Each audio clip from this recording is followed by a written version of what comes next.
Buang jauh-jauh keyakinan lama Anda. Apa yang akan saya sampaikan ini mungkin akan terasa seperti sebuah pengkhianatan terhadap semua yang Anda tahu tentang makan sehat. Anda sudah susah payah makan sayur setiap hari, tapi kenapa nyeri sendi justru makin menjadi? Kenapa badan terasa remuk, redam, dan penuaan seolah datang lebih cepat? Dengarkan baik-baik, ada sebuah rahasia kelam di dunia nutrisi yang sengaja tidak pernah dibicarakan secara terbuka.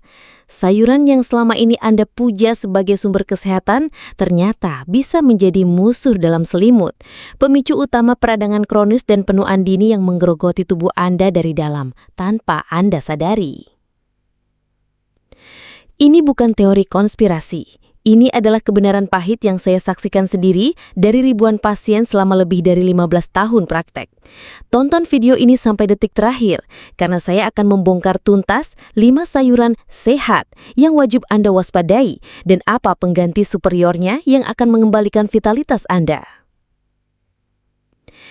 Halo, selamat datang di Tips Lansia, channel yang didedikasikan untuk Anda, para lansia hebat yang menolak untuk menyerah pada usia. Saya di sini bukan sekedar memberi informasi, tapi untuk membagikan strategi jitu yang telah terbukti membantu ribuan lansia seperti Anda merebut kembali kesehatan, energi, dan kebahagiaan mereka. Selama lebih dari 15 tahun, saya melihat sebuah pola yang menyedihkan dan terus berulang. Banyak lansia yang sudah berkomitmen hidup sehat, namun terus-menerus dihantui oleh keluhan seperti nyeri sendi yang tak tertahankan, masalah pencernaan akut, dan kelelahan kronis. Setelah melakukan penelusuran mendalam, saya menemukan benang merah yang mengejutkan. Sebuah fakta yang jarang sekali disadari. Beberapa sayuran yang kita santap setiap hari mengandung senyawa jahat yang bisa memicu badai peradangan sistemik dan mempercepat pembusukan sel, terutama bagi tubuh lansia yang sistem pertahanannya sudah tidak sekuat dulu. Penelitian ilmiah modern termasuk riset mutakhir di bidang nutrigenomik mulai mengkonfirmasi apa yang saya lihat di lapangan. Interaksi antara nutrisi tertentu dengan fisiologi tubuh lansia bisa menjadi bumerang. Senyawa seperti lektin, oksalat, dan solanin dalam sayuran yang bergizi bagi anak muda justru menjadi racun tersembunyi bagi tubuh yang lebih senior. Sebelum kita membongkar satu persatu biang keroknya, saya ingin terhubung dengan Anda. Dari kota mana saja Anda menyimak informasi krusial ini? Tulis di kolom komentar ya. Kehadiran Anda adalah energi bagi kami. Dan pastikan Anda sudah menekan tombol like dan subscribe channel Tips Lansia, agar Anda tidak ketinggalan peluru-peluru informasi kesehatan penting lainnya. Dalam praktik saya selama puluhan tahun, saya menyaksikan bagaimana pola makan yang salah bisa menghancurkan kualitas hidup. Berdasarkan pengalaman klinis dan bukti ilmiah yang kuat, ini dia 5 jenis sayuran yang sebaiknya Anda batasi atau bahkan hindari, terutama jika usia Anda sudah di atas 50 tahun. Pertama, mari kita bedah tomat. Buah yang menyamar sebagai sayuran ini memang dipuja karena kandungan likopennya. Namun, bagi lansia, tomat menyimpan sisi gelap yang jarang terungkap, yaitu senyawa bernama glikoalkaloid, khususnya solanin. Bayangkan, solanin ini sebagai pestisida alami tanaman. Fungsinya melindungi tomat dari hama. Masalahnya, ketika masuk ke dalam tubuh lansia dalam jumlah berlebih, solanin ini tidak bisa dimetabolisme dengan baik. Ia menumpuk di persendian, bertindak seperti pecahan kaca mikroskopis yang memicu respons inflamasi hebat dan memperparah radang sendi yang menyiksa. Tak berhenti di situ, sifat asam pada tomat mentah adalah ancaman tersembunyi lainnya. Keasaman tinggi dalam tubuh akan memicu mekanisme darurat. Tubuh akan mencuri kalsium dari tulang Anda untuk menyeimbangkan pH. Dalam jangka panjang, ini adalah resep sempurna untuk mempercepat pengeroposan tulang dan osteoporosis. Saya punya cerita nyata dari pasien saya, sebut saja Ibu Nina. Selama bertahun-tahun, beliau menderita nyeri lutut hebat hingga sulit untuk sholat dengan normal. Beliau adalah penggemar berat jus tomat segar setiap pagi. Berpikir itu adalah ritual sehat. Setelah kami bongkar pola makannya, kecurigaan kuat jatuh pada kebiasaan ini.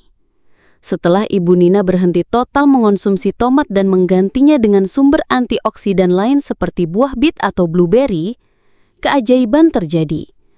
Perlahan tapi pasti, nyeri lutut yang menyiksanya selama bertahun-tahun mulai mereda. Ini adalah bukti nyata betapa hal yang dianggap sepele bisa menjadi sumber penderitaan. Jadi, bukan berarti tomat harus dimusnahkan.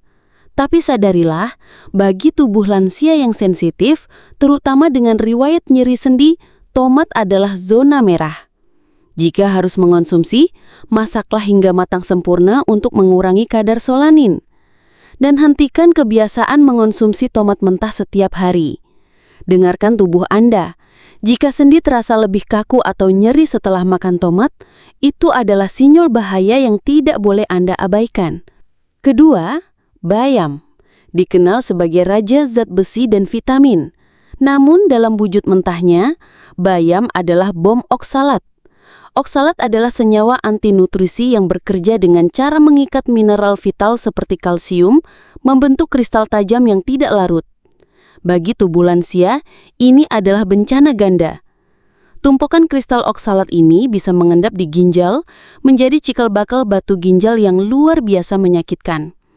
Tidak hanya itu, kristal ini juga bisa bersarang di persendian, memicu dan memperparah reaksi peradangan. Inilah alasan mengapa banyak lansia yang rajin minum smoothie bayam mentah justru heran, kenapa nyeri sendi mereka tidak kunjung membaik. Pengalaman saya membuktikan ini berulang kali. Banyak pasien yang datang dengan keluhan kram otot dan nyeri sendi kronis, padahal mereka merasa sudah hidup super sehat dengan jus sayuran mentah. Mereka tidak sadar, sedang menuangkan bensin ke dalam api. Kuncinya sederhana, masak bayam Anda. Proses pemanasan seperti merebus atau menumis mampu menghancurkan sebagian besar kadar oksalat, membuat bayam menjadi sahabat, bukan lawan.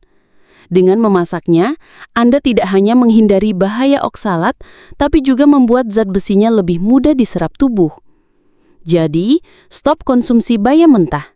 Ini adalah aturan wajib bagi Anda yang berusia di atas 50 tahun.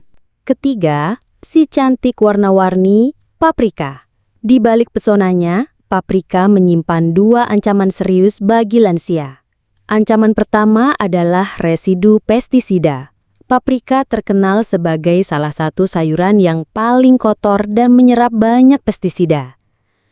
Meskipun sudah dicuci, residunya sulit hilang total. Bagi tubuh lansia dengan fungsi detoksifikasi hati dan ginjar yang mulai melambat, tumpukan racun pestisida ini menjadi beban berat, memicu alergi dan peradangan sistemik. Ancaman kedua adalah lektin dalam kadar tinggi. Lektin adalah protein lengket yang bisa merusak dan mengiritasi lapisan usus, terutama pada lansia yang rentan mengalami leaky gut syndrome atau sindrom usus bocor. Usus yang bocor akan memicu respon imun yang kacau, menyebabkan peradangan di seluruh tubuh, mulai dari sendi hingga kulit. Inilah yang menyebabkan penuaan dini dari dalam. Saya pernah menangani seorang kakek yang frustasi dengan kulit gatal dan ruam merah misterius. Setelah melakukan diet eliminasi, kami menemukan pelakunya. Paprika yang rutin ia tambahkan di salad. Begitu paprika dihentikan, kulitnya kembali tenang. Contoh nyata bagaimana lektin dan pestisida bisa bermanifestasi secara fisik. Saran saya, jika Anda sangat menyukai paprika, carilah yang organik. Cuci dengan sangat teliti, dan yang terpenting, masak hingga benar-benar matang untuk mengurangi kadar lektinnya. Konsumsi sesekali saja, jangan setiap hari. Ini bukan soal menakut-nakuti, tapi soal memberdayakan Anda dengan pengetahuan untuk membuat pilihan cerdas. Keempat, terong. Sama seperti tomat dan paprika, terong adalah anggota keluarga nightshade atau Solanaceae. Artinya, ia membawa paket masalah yang sama. Glikoalkaloid atau solanin, dan lektin. Seperti yang sudah kita bahas, dua senyawa ini adalah provokator peradangan sendi dan pengganggu sistem pencernaan. Meskipun terong punya serat, bagi lansia dengan riwayat artritis, nyeri sendi kronis atau sindrom iritasi usus atau IBS, terong bisa menjadi pemicu yang memperburuk gejala secara signifikan. Kemampuan tubuh lansia untuk menetralkan senyawa-senyawa ini sudah menurun, sehingga efek negatifnya terasa lebih kuat. Banyak pasien radang sendi saya yang melaporkan penurunan drastis pada frekuensi dan intensitas nyeri setelah mereka menceraikan terong dari menu harian mereka. Ini bukan kebetulan, ini adalah hubungan sebab akibat yang jelas. Kuncinya lagi-lagi adalah moderasi dan pengolahan. Jika harus makan terong, pilih porsi kecil, jangan setiap hari, dan wajib dimasak hingga benar-benar matang. Perhatikan sinyal tubuh Anda. Jika setelah makan terong perut terasa begah atau sendi terasa nyeri, maka tubuh Anda sudah memberikan jawaban. Ganti terong dengan sayuran yang lebih aman seperti zucchini atau labu siam. Kelima, yang paling sering dianggap aman, kentang. Bahaya kentang bagi lansia ada 2. Pertama, seperti keluarga nightshade lainnya, kentang yang sudah mulai menghijau atau bagian kulitnya mengandung konsentrasi solanin dan cakonin yang tinggi. Senyawa ini beracun dan memicu inflamasi. Kedua, dan ini yang paling berbahaya, adalah indeks glikemiknya yang tinggi. Kentang, terutama yang digoreng atau dihaluskan, menyebabkan lonjakan gula darah yang tajam. Bagi lansia yang sensitivitas insulinnya sudah menurun, ini adalah bencana metabolik. Setiap kali gula darah melonjak, tubuh Anda akan mengalami badai peradangan. Peradangan kronis inilah bahan bakar utama dari hampir semua penyakit degeneratif, mulai dari diabetes, penyakit jantung, hingga demensia. Jadi, konsumsi kentang dalam jumlah besar adalah cara cepat untuk membuat tubuh Anda terus-menerus berada dalam kondisi meradang, mempercepat proses penuaan sel di seluruh organ Anda. Untuk mengurangi resikonya, buang bagian kentang yang berwarna hijau, selalu kupas kulitnya. Olah dengan cara dikukus atau direbus, jangan digoreng. Dan konsumsilah dalam porsi yang sangat terbatas. Anggap kentang sebagai hidangan sesekali, bukan makanan pokok. Jangan khawatir, setelah menyingkirkan para biang kerok, sekarang saatnya memasukkan para pahlawan penyembuh. Alam telah menyediakan tanaman-tanaman hebat yang justru bekerja sebagai obat alami bagi lansia. Berdasarkan pengalaman klinis dan riset, ini adalah 5 tanaman penyembuh yang wajib Anda konsumsi. Penyembuh nomor 1, jahe segar. Ini adalah akar rimpang ajaib, salah satu antiinflamasi alami terkuat di planet ini. Senyawa aktifnya, gingerol, secara langsung memblokir jalur peradangan di tubuh, memberikan kelegaan nyata pada sendi yang nyeri. Ini adalah solusi alami untuk radang sendi. Lebih dari itu, jahe adalah pemanas dan pelancar sirkulasi darah. Tangan dan kaki sering terasa dingin atau kesemutan, itu pertanda sirkulasi darah yang buruk. Jahe membantu mendorong darah kaya oksigen dan nutrisi ke seluruh penjuru tubuh. Ingat Ibu Nina? Setelah kami mengatasi masalah tomatnya, tantangan berikutnya adalah sirkulasi darahnya yang buruk dan tubuh yang sering terasa dingin. Saya memintanya rutin meminum air rebusan jahe segar setiap malam. Hasilnya luar biasa. Keluhan tangan dan kaki dinginnya hilang, tidurnya lebih nyenyak dan tubuhnya terasa lebih bertenaga di pagi hari. Jahe tidak menutupi gejala, ia memperbaiki dari akarnya. Penyembuh nomor 2, ubi jalar. Inilah sumber karbohidrat superior untuk lansia. Lupakan kentang, ubi jalar memiliki indeks glikemik rendah, artinya ia melepaskan energi secara perlahan dan tidak menyebabkan lonjakan gula darah yang berbahaya. Gula darah yang stabil adalah kunci anti penuaan. Ubi jalar juga melimpah akan serat larut, makanan bagi bakteri baik di usus Anda. Usus yang sehat adalah pusat dari sistem imun yang kuat. Selain itu, warnanya yang orange pekat menandakan kandungan beta-karoten yang sangat tinggi. Nutrisi vital untuk kesehatan mata, mencegah katarak dan degenerasi makula. Kukus atau panggang ubi jalar dan nikmati sebagai pengganti nasi atau kentang. Penyembuh nomor 3, kubis fermentasi, sauerkraut atau kimchi. Ini adalah harta karun yang terlupakan. Makanan fermentasi adalah sumber probiotik atau bakteri baik terkaya. Kesehatan usus Anda menentukan kesehatan seluruh tubuh Anda.